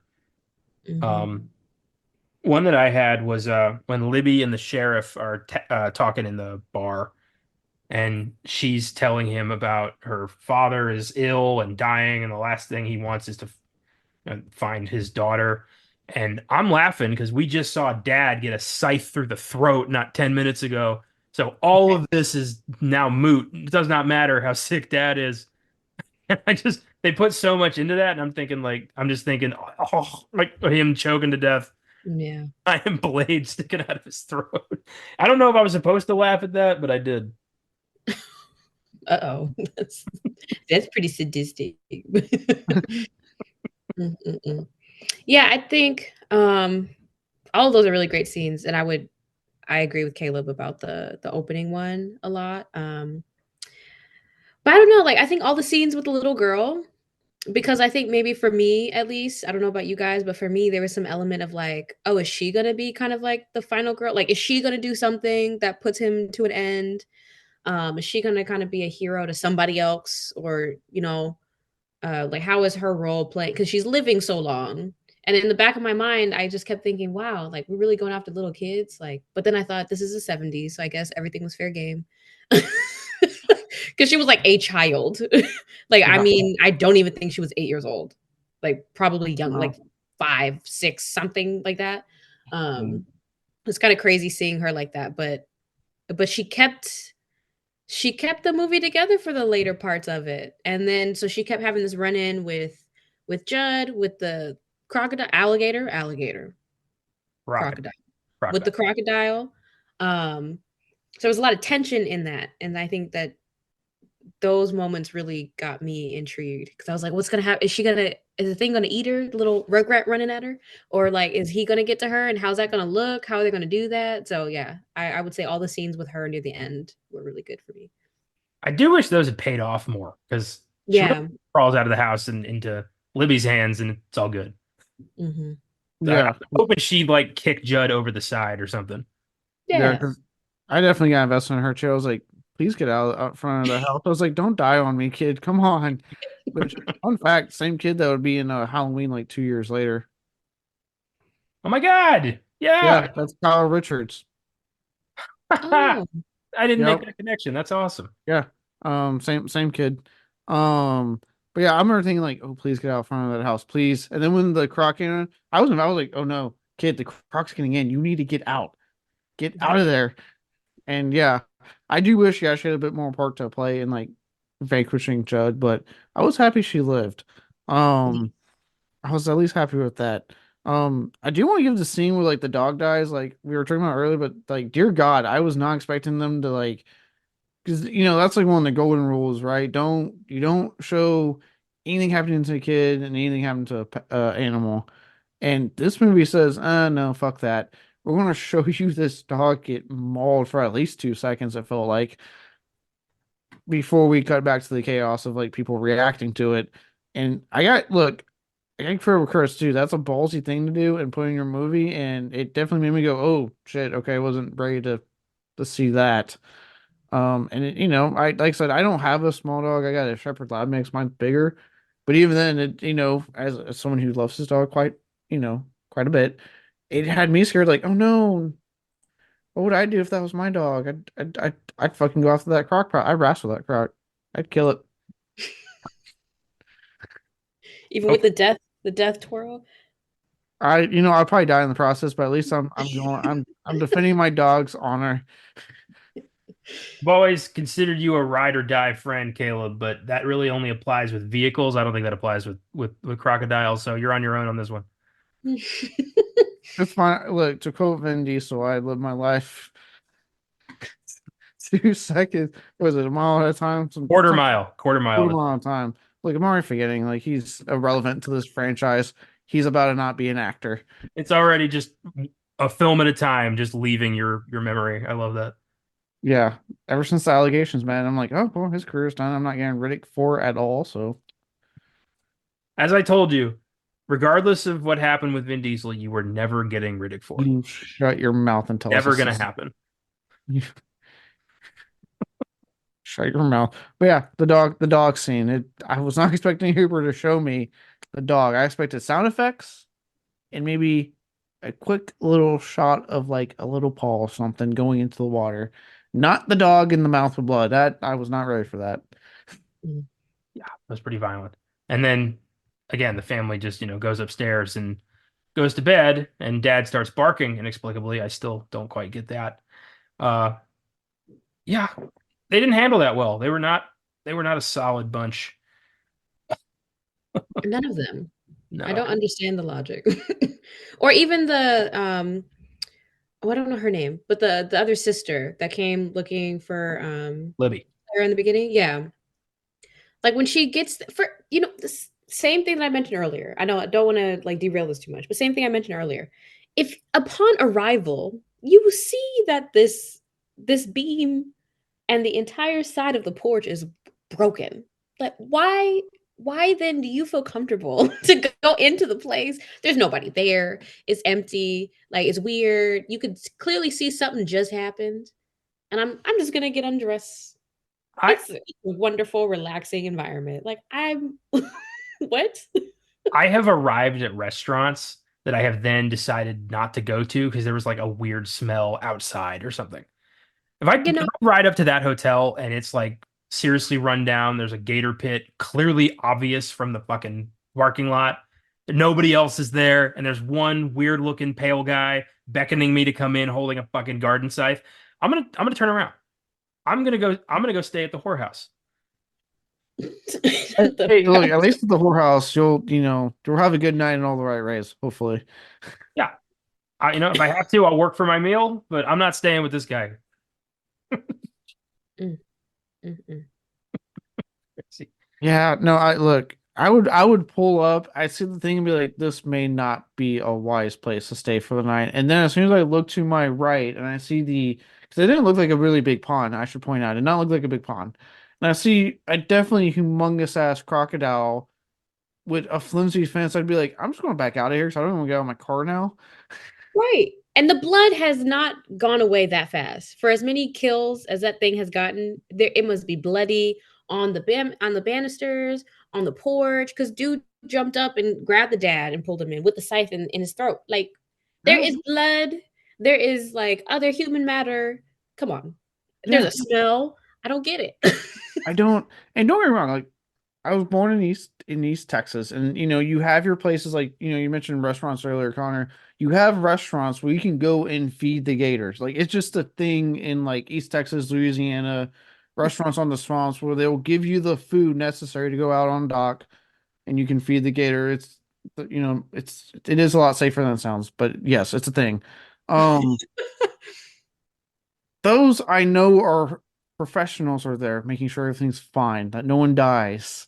That did not look safe or remotely maintained. I'm No. good. No. I'm just picturing like driving up to the place, middle of the day, you're tired, I guess you found at least one good, Yelp review about this place. And as you're leaving the car, the croc like walks past you with a human arm dangling from its mouth, and you just look down like, nah, and just get back in your car and drive away. Yeah. Mhm.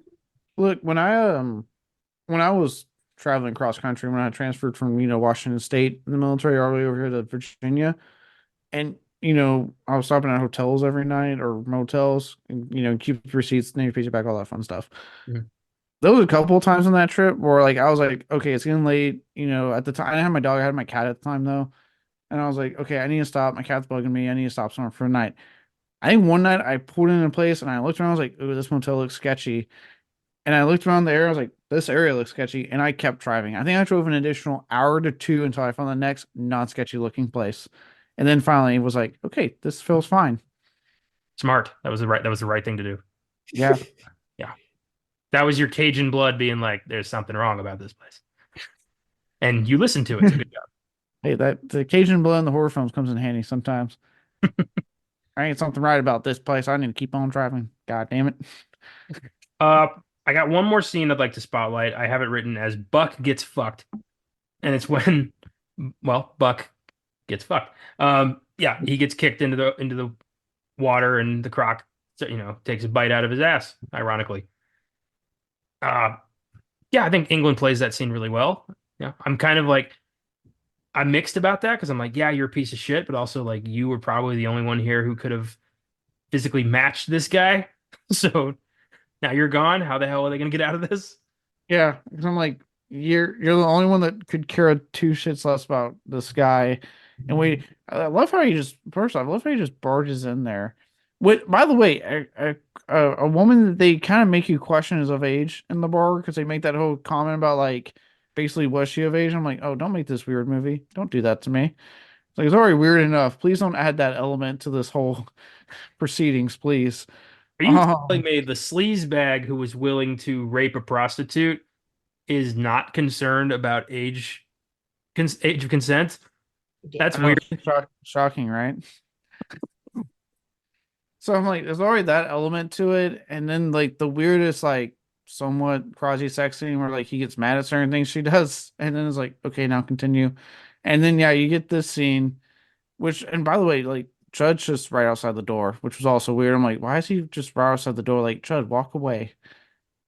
I promise you, buddy, walk away. Um, and then yeah, you get this scene where he's like, let me stand over the rail, and you're kind of like, you know what?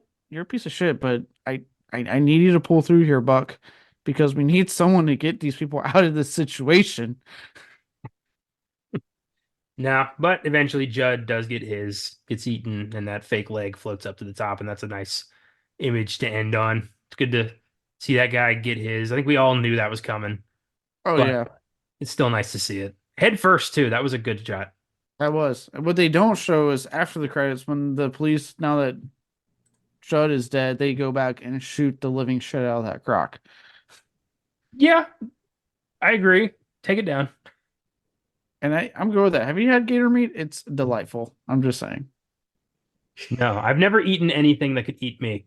You look, I promise you, gator tastes really good. It's kind of satisfying knowing that you're conquering it and eating it, and it's not eating you. Fair enough. I respect that. Anything else you guys want to spotlight before we move on? I'm no, we covered a lot of what I had on my list.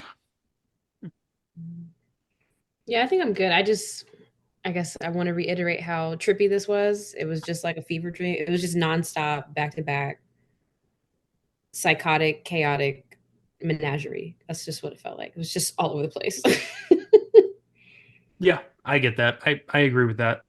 Um, Yeah, I know. I agree with that too. I think this is gonna be a film that like because Hooper does it the way he does it. It's gonna be very much either you're on board with it or you're not. Oh, completely Mhm. understand. Someone's like, dude, I'm never watching this again. I'm not on board with this film. I get it. I'm not gonna lie. I kind of fell in love. I was like, this is weird. And Hooper's going all in on like the eccentricities and the oddities of these characters in this environment, but I'm kind of digging it. So I will probably pick up one day the Arrow. Nice Blu-ray that has all the bonus features. you do that. I'm gonna not do that. Ugh, I'm good. And I am not the only one who thinks that, although I am a lot nicer about it than the following reviews I'm about to read on our final segment, What's in the Box. What's in the fucking box? Give me the gun. Eaten Alive has a 3.0 out of 5 on Letterboxd, which was pretty high. I was surprised at that. Higher than I thought it would be. Yeah, Yeah. 3.0. That's pretty like middle ground. But I found 5 reviews of people who fucking despise this movie. And here we go. This first one's from Tom Guire. This is a half a star. Have you ever watched a movie and sat there and wondered what the ever-loving fuck is going on every 1 to 2 minutes? If not, well, do I have a doozy for you? Every single character is batshit insane. Nothing makes sense. This movie is a fever dream. Sounds like my review. It was like I was saying, you're going to love it or hate it. He did not like the Fever Dream. Yeah, I do love that. The idea of just I hate when a movie is constantly making me question what the fuck's going on. That's like I would rather watch just an objectively terrible movie than a movie that is up its own ass trying to figure itself out while I don't even know what the hell it's doing. I hate that so I much.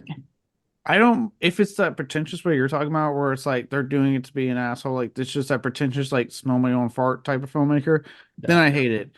If it's something like Spookies where like if you look into why that film even happened, then I'm like, okay, I'm forgiving because like no, they weren't trying to do it, just happened.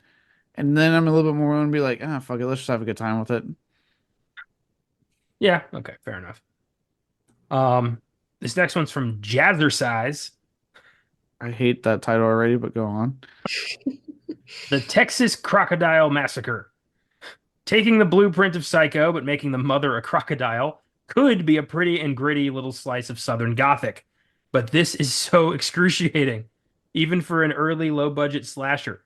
Some bold lighting and color that could pop nicely with a quality restoration, but whatever version is currently on Vudu is so ugly, noisy, and obnoxious for most of what should be a brisk 90 minutes. Still love you though, Toby. Half a star. Sounds like he needs to get that arrow set then, because apparently he needs a second chance with this one. I love the Texas Crocodile Massacre, and I watched this on AMC Plus, which the lighting didn't bother me once. I thought it was fine. Yeah, So I watched it on Shutter. Shutter still had it as well, so it didn't bother me once. I was gonna watch it on Shutter, but when I went to go bring up Shutter, I had been logged out, and I didn't want to type my long ass name out in my email, so I just went to Prime Video instead. I'm both impressed and applauded by the sheer laziness I just heard in that statement. Dude, you know how big my name is. It takes a couple minutes sometimes, especially if I have a remote that's not being very responsive, and I did. It takes me a minute to write your name, and if I ever send you something, 'cause mostly 'cause I'm going, oh shit, how do you spell his last name? Okay, here I got this. Yeah, I had a close family member recently misspell it on a Christmas present. That kind of hurt. I'm so sorry. At least it wasn't Connor with an ER. Then I would have been pissed. I'm going to do that next time just to do it. But you're gonna be Caleb with a K on your next Christmas present, so keep it up. It's not the first time. I'm gonna Mortal Kombat your name if you fuck with mine. Main thing, I'm okay with that. Well, then imagine how people butcher my name. Oh yeah, you win. Just in pronunciation alone. So Mhm. Yeah, Uh, I hate when people try to say my last name. I'm like, oh God. Can you say Ledger or Leger? It's French. Oh, you're from no East Texas. Let's take it down a notch. Cajun, buddy. it's for me. It's gotten to the point where I've started like every time I'm like, oh, it's Latin. It's like, oh, it's Basque. No, I'm not from there. Like, yeah, that's where my family's from. I've gotten to the point where I've just started making up like, oh, it's South African. Oh, it's Russian. Oh, it's Cambodian. Just to fuck with. uh, I just it works for every possible nationality because it's weird enough that no one's gonna question it. So yeah, Luckily, every time I say mine's French, they go, oh, or I say it's Cajun or French. They're like, oh, we more in Louisiana. I'm like, you're close, East Texas, but pretty much yes. all right. This next one's from Audrey Karloff. My cheap ass DVD cut off the last couple of minutes. I don't feel like I missed anything important. Half a star. wow. I know we make that complaint about like you should finish the film, but I mean, I can kind of be forgiving on the last couple of minutes then. Yeah, I do love that though. This is from Robin Rell. They have in quotes the quote, "My name is Buck and I'm raring to fuck," and then they say, "My name is Rob and I am a dickhead for wasting my time on this trash for a second time in my life." 1 star. I like that. It's creative. I hate when you watch a movie, you don't like it, but there's something that tells you maybe it was me, maybe I was in a bad mood, maybe my friends were right, and you give it another chance and it still sucks. That's Mhm. that's two watches it's taken from you. Mhm. Yeah. Disappointment. Yeah. I think it's because we trigger right. Like I know, like for me, when I first saw Paranormal Activity, I was like, this film is trash. Why is everyone fucking geeking out on this film? Now, granted, I was a big Saw fan. I was really mad that it was taking away my Saw franchise. watched it again years later, and I went, "This is actually really good." I think that's what happens, right? It's those ones that stand out where we're like, "Oh, well, I watched it the second time and like that movie more." Maybe same thing will happen with this movie, Hmm. and it doesn't happen every time. Then you're just like, "Oh shit, I just wasted my time. This still sucks." Yeah. Mm. The last time that happened for me, where a movie I didn't care for and I watched it again and I really liked it, was Green Room. That was about 2 months ago. I hated that first time I watched it, and it was largely because I watched it during the day and the movie is so dark I literally could not see anything happening. Mhm. So I lost interest. I watched it again at night with my lights off. I could see everything. It's a very compelling psychological thriller. Yeah, Green Room's real good. Just with the lighting. Yeah, it's all it takes sometimes is, you gotta create the experience you want. Yeah, or just accept that your franchise died and this new one's taking its place temporarily. Or that. This last one's for you, Caleb. This is from CE. I promise, I swear to Christ, it's not me. Um, good proof that Hooper couldn't have directed Poltergeist. 1 star. I hate you. I hate you so much for that one. I'm just the messenger. Go after CE, who I swear isn't me. You know what? I'll refrain. I've ranted about this enough. I'll hold back. But also to that C, fuck you, good sir. The director can do multiple things. Okay, Spielberg gave us Shaw's. He also gave us Saving Private Ryan. So, Okay. I don't think that's the gotcha you think it is, this but is a gotcha. You shut you, up. It's a gotcha in my mind. you keep that for yourself. You enjoy, and next time Hooper comes up, we'll have this conversation again. Just saying, how dare he? How dare he? You've upset me. Why would you do this? I just love how sensitive you are about this particular issue.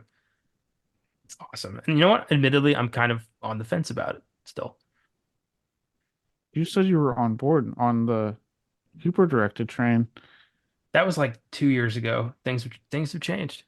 No, you're just saying this to get under my skin. I watched Eaten Alive, and now I'm starting to question whether he might have been capable of doing. No, so you did write that review, you son of a bitch. It's not. I swear. No, it's not me. I swear. I didn't even realize it was CE till I read it just now. That was just perfect. Okay. Well, Hooper's directing a Poltergeist or not, that is our show. He directed Poltergeist on He Thank directed you. Poltergeist. Thank you for listening, everybody. If you like what we do, feel free to follow us on our socials, Facebook, Instagram, and X at Filmgazm Productions.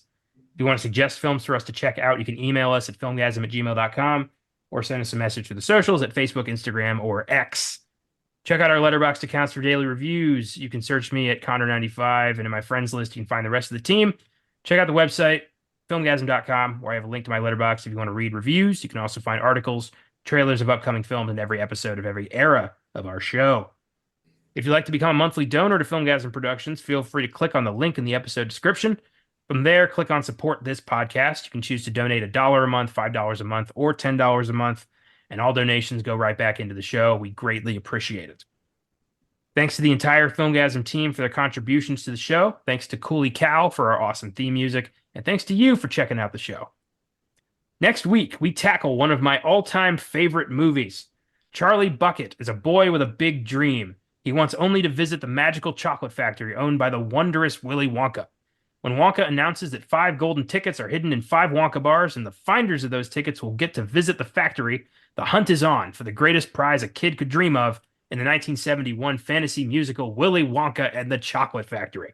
I can't wait. Ever since we started a podcast, I wanted to do this movie. I love this movie to death. This is one of my top 10 favorite films ever. I'm so excited. Ah, Is it Eaten Alive? no, it's not. Although I would argue it's scarier. Oh, the boat scene, yes. Yeah. I don't know why that's in there. I'm going to try my best this time to finally figure out what the fuck led to that. And I believe Colton's doing this one with me. So we'll have him back and we're going to talk Wonka. And then the following week, we may be talking about the same thing. I'll talk more about that next week. Thanks for showing up for this one, guys. This was a fun one.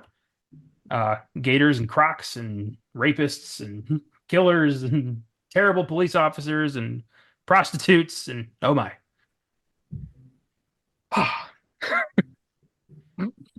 In the meantime, don't Priceline a Bayou trip anytime soon and steer clear of any chop top looking swamp scumbags with pet crocodiles. Take it easy, keep watching movies, and we'll see you next time.